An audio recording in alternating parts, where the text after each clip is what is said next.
Hello and welcome to another video and podcast from Fantasy Football Scout. My name is Joe and today I'm joined by Fantasy Football Scout Deputy Editor Tom Freeman, who will be revealing his Game Week 12 team. We will also look at fixtures and with some big moves on the horizon for Tom, we compare some of the key premiums and goal scoring options. Welcome Tom, how are you? Yeah, I'm okay, thanks, Joe. Yeah, I had a rare weekend off, which was Oh, good. nice, but kind of looking forward to game week 12 now. Yeah. Some big matches, obviously. We've got City and Spurs, and then Amarim's first game in charge. That should be great. But yeah, how are you? You okay? Indeed, yes, good. Yeah.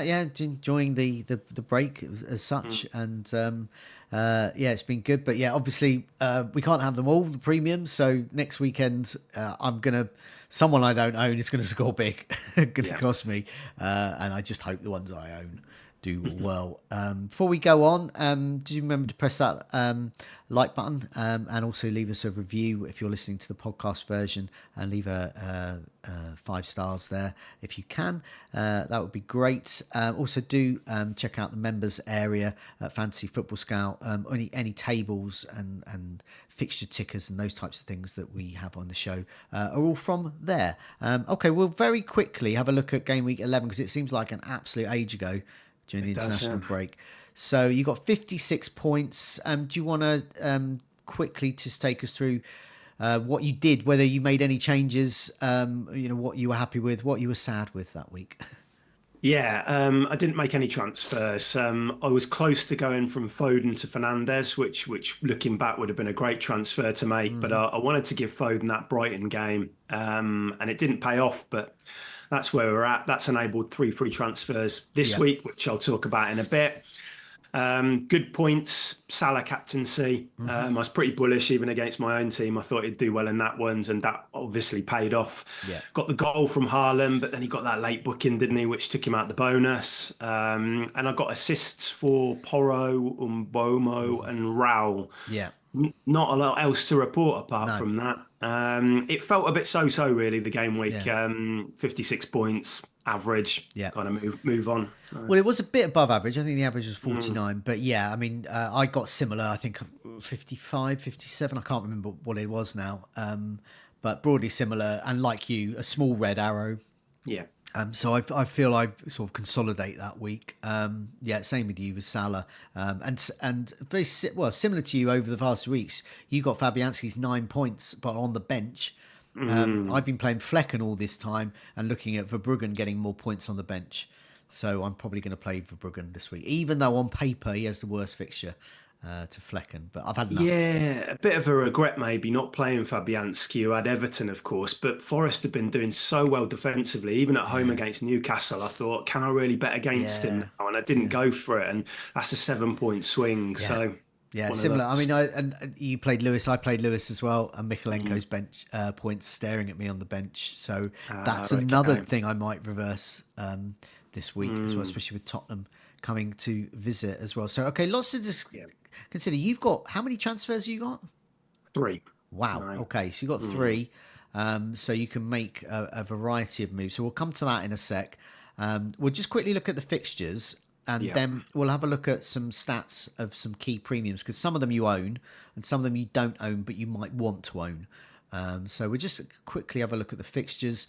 I show this on virtually all videos I do really, just it's quite a good guide. This is from Game Weeks 12 to 16, sorted by the Fantasy Football Scout members area, season ticker. Ipswich, Wolves, Brighton, Villa, Arsenal, Bournemouth, Chelsea, and to a lesser extent Brentford and Newcastle have great fixtures. Manchester United have a great couple of fixtures coming up, but then it falls off a cliff a bit at Game Week 14 for a little while. Southampton, Fulham, and Nottingham Forest have the worst fixtures, although Nottingham Forest do play Ipswich in Game Week 13, which looks strong, but very tricky fixtures around that. And Southampton just, poor defence. But so, what does this sort of fixture ticker tell you about your team and what you're sort of thinking, what you're sort of lacking in, and what you've got that you think maybe I can move them out. Yeah, I mean, we're starting to see a bit of movement on this, aren't we? And that's no surprise because this had always been penciled in as a potential wildcard Yeah, window, I think. And you're seeing some pretty big swings there. You've got Arsenal and Chelsea who are on the up, and then players like Cunha and João Pedro have got excellent fixtures as well.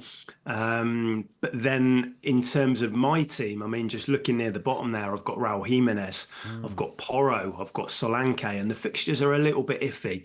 So that was kind of why I held the transfer last week, because I did want to probably make three moves this week and try and slowly start gravitating towards some of those teams I just mentioned with the decent runs.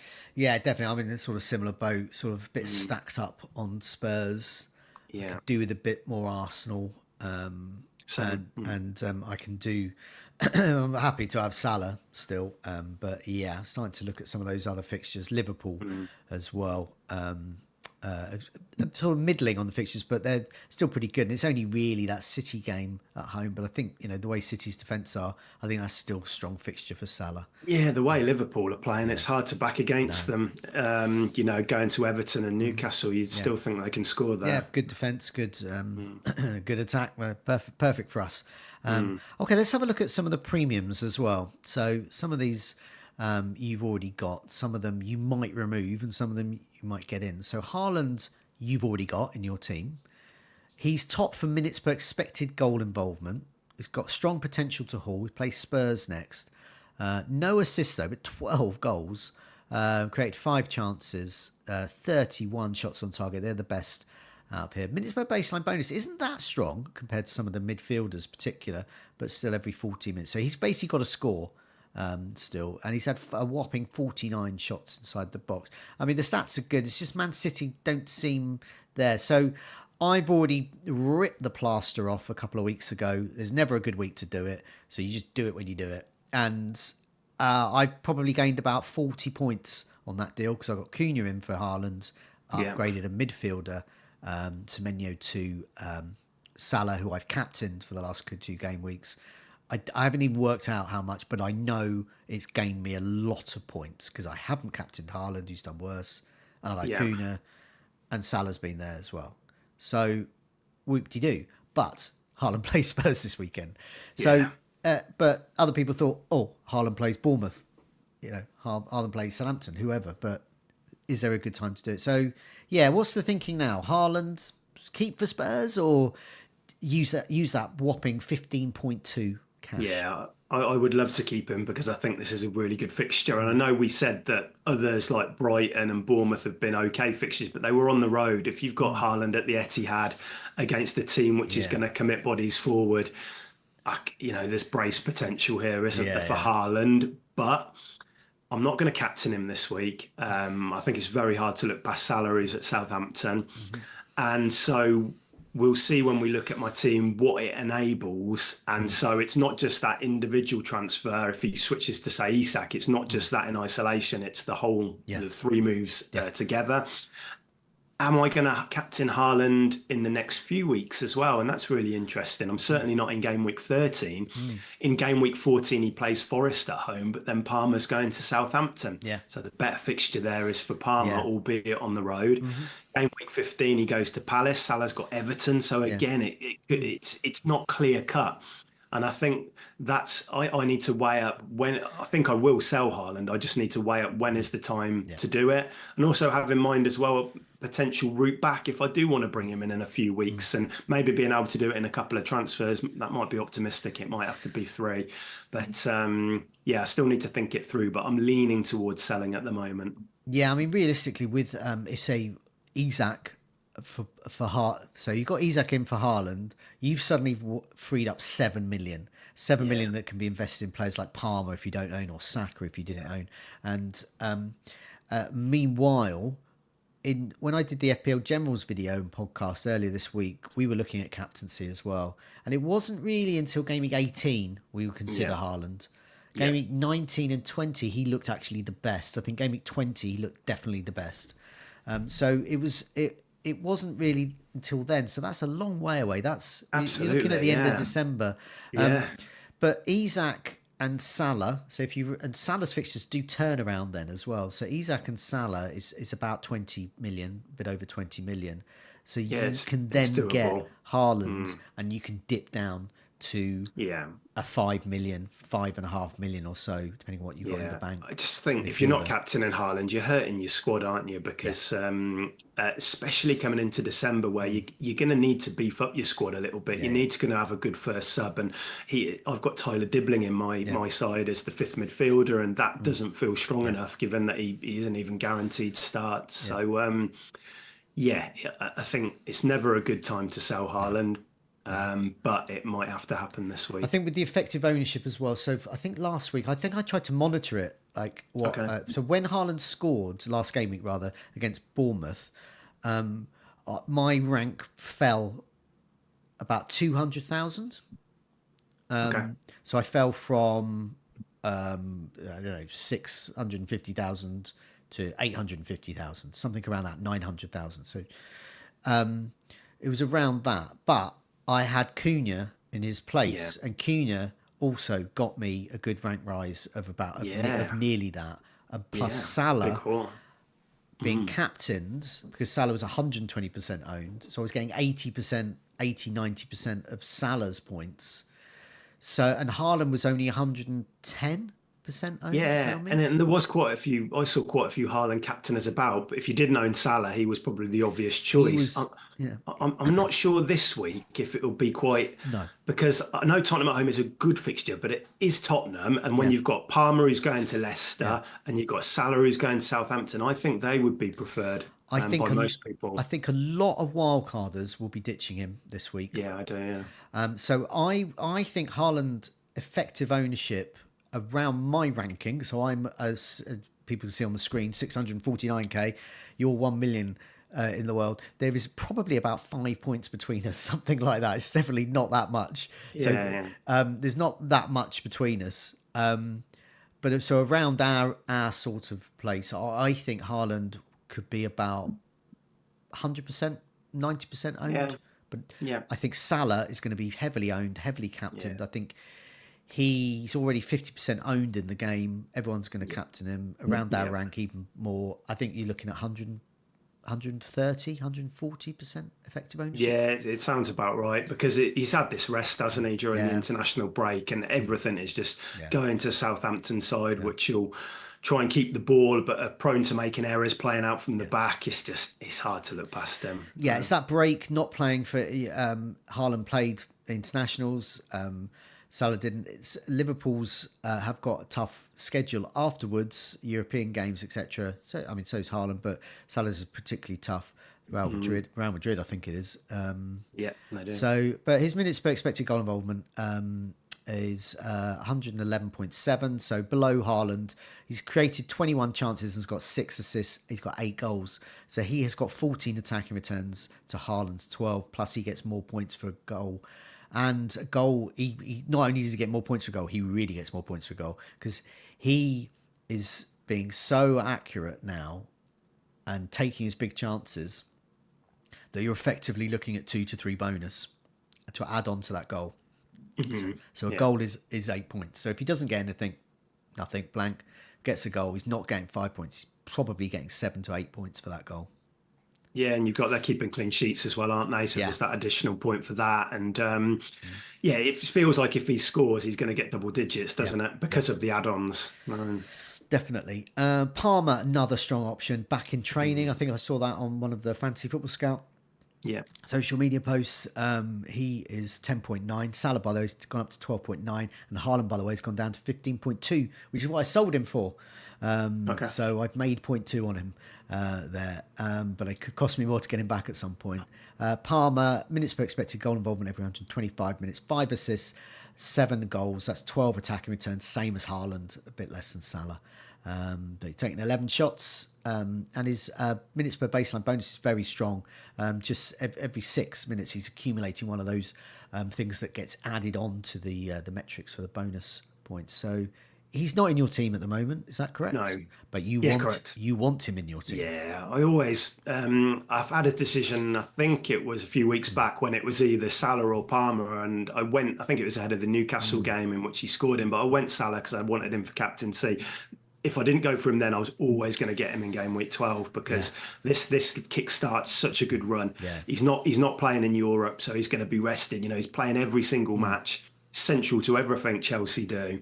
And that is one of the three penciled Yeah. transfers Okay. that are penciled in this week, basically. Okay. I mean, for those like me who've already got Palmer in, or those like you who've got more transfers, Jackson at 7.9 is an option. It Yeah, I means like you're him. not getting three cheap strikers, or you've got money in the bank there to upgrade to Haaland from obviously from one of those premiums in midfield if you need it. Minutes per expected goal involvement every 130 minutes. He has got 9 attacking returns, 6 goals and 3 assists, 12 chances created. 14 shots on target, 24 shots inside the box. He's starting every game.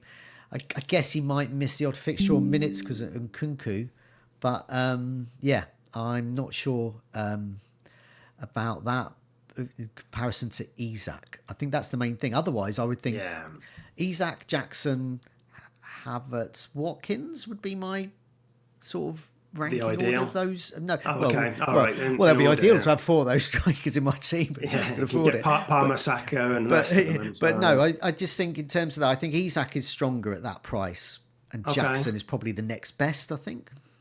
Yeah, I mean he's on 4 yellows, isn't he? So he is probably going to sit a game out sooner or later, you'd think. But I don't think that has to be a deal breaker if you've got a good first sub, if you've Yeah, got a stronger squad. yeah, Really like him. I mean, he missed so many chances last year. I think a lot of people are just still kind of mentally scarred from that, yeah, from yeah. owning him, and they won't go back to him. But he's playing under a different manager now. They're creating good chat. Just look good at Chelsea under Maresca, I Yeah, think. yeah. And if you've got Neto and Palmer and Madueke and behind you, they're going to create chances for him. I slightly prefer Isak as well. But yeah, Jackson, yeah, he would definitely be in the discussion in the tier below that, I think. So So I've got Slank in my side. I am kicking myself for getting him in, but I okay. think I might reverse that move. Although I think he could score against City, and the fixtures afterwards aren't too bad. Fulham at home, Bournemouth away. But Spurs are Spurs. I don't know. I don't know. I mean, he could score a hat trick against City, and then nothing against Fulham. That's just the way it Yeah. goes. But Yeah. he's a strong option, I think. Minutes per expected goal involvement every 130 minutes. He's got 2 assists and 4 goals. So that's 6 attacking returns in 9 starts because, of course, he was injured. So that's still pretty strong. And 22 shots inside the box is still strong. So he's not being bad, but it just depends on the game and depends on the game for him. Sometimes he's not good for FPL, but great for the team. But sometimes Yeah. he's great for us and he's scoring lots. And it's really hard to predict when that's going to be because you think it Twitch at home. He was captained Yeah. by quite a few people last week, and I kind of get it because he had obviously got that huge haul against Villa the week before. But it's very hard to pin down when he's gonna, where he's gonna play, if he's a bit deeper, if he's going to be more of a box presence. And I mean, I'm looking at those fixtures, and of course he could score in them. I don't think they're great fixtures. No. I think Bournemouth away is a tricky match. Yeah. We've seen. They've beaten Arsenal and City at home recently. Fulham, I think, that wouldn't surprise me if Fulham went and got a point at Spurs. City away, he might get chances at City because they'll commit players forward, but he's not a player. I think I'd happily sell him. Yeah. I'm probably not going to this week, and I'll probably keep him for a bit longer. But the week after, I could move him on. Yeah, So definitely. Especially if you're getting Isak as well, perhaps Solanke and Isak is a lot to invest there when you've yeah, got midfielders. Speaking of midfielders, you've got Foden here, 9.2. He's pricey. Minutes per expected goal involvement on a par with sort of Solanke, 133 minutes. He created 16 chances, 1 assist, no goals, 4 yeah, starts. That's the thing you're looking at. So you've got Foden in your side. He had good fixtures at that point, but doesn't anymore have that sweet fixture run that he had. yeah. So are you just accepting your losses on that? Foden hasn't worked out. Move on. Yeah, absolutely. It's been really underwhelming when you look at the fixtures that they've had and the minutes that he's had as well. He's been playing the majority of each of the games, but just hasn't quite happened for him. There's been a couple of close calls, but not what you really want from a player who's costing you over, in advance of 9 million. Yeah. So yeah, he's on the chopping block this week for Palmer, I think. No. Next player is Saka. If I don't get him in this week, I'll get him in game week 13. I actually don't like his fixture against Nottingham Forest this week. I think he could get strong returns, but West Ham away, Manchester United at home, Fulham away, Everton at home, and so on for them. Arsenal great fixtures. So I feel Saka needs to be a priority for me. But even though I don't think his next fixture is ideal, but 10.1 minutes per expected goal involvement every 137 minutes. Odegaard back, so their attack should be better. He's got 10 attacking returns, 7 assists, a whopping 28 chances created, just one fewer than Palmer. And obviously scoring as well. He's in your team. No, he's not in your team. No. So, wow. So would you be tempted? I mean, I'm aiming. I've got Salah and Palmer. I'm aiming to add Saka to that and have those three. I mean, that looks perfect in terms of the premiums, doesn't it? You're covered for captaincy each week. Yeah. You got the 3 best options at their individual clubs. Now, I haven't got a straightforward route to Saka. I can't quite afford him as part of this 3 transfers. I probably need to go for a Bruno Fernandes instead. So I've got to really think about Arsenal. Solanke to Havertz could happen after this week. That I would have the funds for that. But looking at this Arsenal run, West Ham, Man United, Fulham, Everton, do I want to go into that run without Saka, the guy on penalties and the kind of talisman for Arsenal? I'm not sure. I need to really think about that. Yeah. The only thing that puts me off slightly is he has actually missed a game or so for injury. Arteta is just loving the mind games with us, and it's annoying. So he's fit or not, they're going to hide him in training, and even if we see him in training, he might not start. But he's flagged at the moment. We have seen Palmer in training, so we're fine with that. But Saka, I don't know. So I don't know if you've got any latest there, but I need to see. No. I need to see pictures of him just scoring hat-tricks in training, basically. Yeah, I think once we get to like Thursday and Friday, then we'll obviously start to get a bit more information filtering through. Haven't had much so far. So I suspect it was an international break withdrawal, one which is just protecting him a little bit. Wasn't needed for those matches, but he's definitely somebody in my thoughts. I do think if you're building a wild card this week, the obvious 3 are Salah, Palmer, and Saka, aren't they? And then build around that. Yeah. Okay, so the final 2 on this list is Isak and Fernandes. Both would be appealing to you. I'll just read out their stats and then you can talk about them because I think you've got your eye on both of those players. So Isak, minutes per expected goal involvement every 47 minutes. He's got 6 attacking returns, created 10 chances. He has a minutes per baseline bonus of 18, but if he scores, he'll get bonus. Fernandes, he's 8.4. He could be in one of the 2 attacking sort of number 10 roles in the manager's new system. He might not be, but we assume he will be. He's just had a break because he's missed out on the second Portugal game because he was suspended.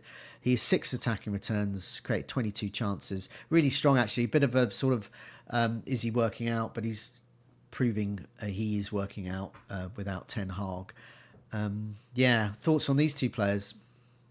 Yeah, I love Isak. I just think the fixtures are really good for Newcastle. You got West Ham, you got Palace, and then after that, Liverpool, but then you've got Brentford and Leicester. Brentford can't keep clean sheets, Leicester can't. Yeah. So Isak feels like a bit of a no-brainer. I do like Anthony Gordon as well. I think they're both nailed on in that team. But Newcastle, I mean, they're appealing because they haven't got Europe. They play slightly less games than other teams like Tottenham and Arsenal and stuff next month. Fernandes, there is a little bit of uncertainty that you touched on there, Joe. Where is he going to play under Amorim? I think I saw something online saying that they had been training in this 3-4-3 shape, which is what they used at Sporting. I think Fernandes probably slots in behind the striker, maybe to the left a little bit. It feels like a bit of a waste putting your most creative and probably best player in deeper than that. And I think if he plays in that slot, I think he'll do really well. I suppose with Man United, you've only really got 2 good fixtures though. Haven't you? You've got Ipswich and you've got Everton. But then I think in 14, I think other options start looking interesting. Jared Bowen potentially, something like that, because West Ham's fixtures too. So you could possibly pivot to him then. And you're just tapping into the kind of the excitement of Amorim coming in. Hopefully 2 big performances, and then you just decide then what you want to do with them. But I do like him as an option for sure. Okay, we'll quickly wrap up with your team, sort of bring that together. I'll read out your team and then you tell me sort of what you're thinking of now with your 3 transfers. You've got Fabianski in goal, away to Newcastle, so sells prefer him. You've got Collins, Gabriel, Lewis, Salah's got the armband. Brian Mbomo's flagged, but in your starting side. Foden's there currently, flagged as well. Rogers, Solanke, Haaland's your vice captain, Raul, and on the bench Pedro Porro, Sells, Greaves, and Dibbling. So, what are your thoughts of changing this around with your 3 transfers? So I've got, 3 free transfers, like you say, Joe. And the idea at the moment is to do Foden, Dibbling, and Haaland to Palmer, Fernandes, and Isak. Okay. Which feels like, yes, you're losing Haaland, but look at the 3 players coming in. They're all great options. That would leave 1.1 million in the bank for next week. So I could potentially look at Solanke to Havertz or something like that if I wanted to do that.